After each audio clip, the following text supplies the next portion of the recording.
I'm Zoe Peden, I'm Chief Juggler of Insane Logic. We're a software development company that builds educational products, and our first one is called MyChoicePad. I'm Will from MyKindaCrowd. We connect students with the world of work and their future. How do you cope with the balance between going for investment or investors' demands and the fact that you have to run a business on a day-to-day basis?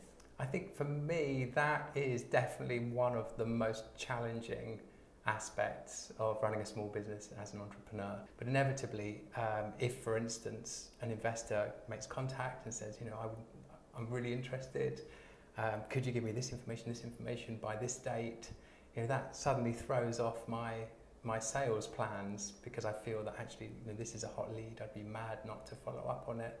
So I've struggled with that area.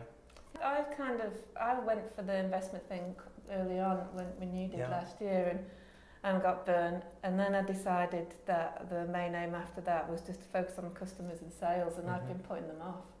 Investors? I stopped totally and just focused on trying to go for break even, because in the end I set myself up to build a company, not to get investment.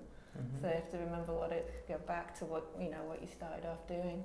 So, and I've just gone back onto the investment thing now, but it was nice to just do sales and customers. Yeah. And if this one doesn't work out, I'll be back You'll again. be back on the sales. Exactly. And I think I'm not totally dissimilar, but again, I got thrown off track because, an investor said, he kind of found me, called me up, and now he's asking for loads of information. And maybe I should do what you say, just say, I've had to not say right no, now. not right now. I'm building it up. I'll let you know, so you've got that anticipation building up too. Yeah, that's not bad. And the competition, because in the end, you have to have a few. Yeah. Don't you? The investors that I have spoken to around social enterprise, so social enterprise investors, the ones I've spoken to seem to still be looking for some clarity within themselves, what their mission and their balance between commercial returns and social returns. So the people I've met, even they appear not to be quite certain how that balance looks for them. So when they come and have a discussion with me, that's not a very easy starting point, because we're a for-profit social enterprise and they're not sure whether to judge me more on the for-profit bit or more on the social impact bit. So I haven't found that particularly straightforward, and especially when compared with previous investment situations that I've come across many years ago. But when the single focus was commercial, there was more clarity around that from both parties.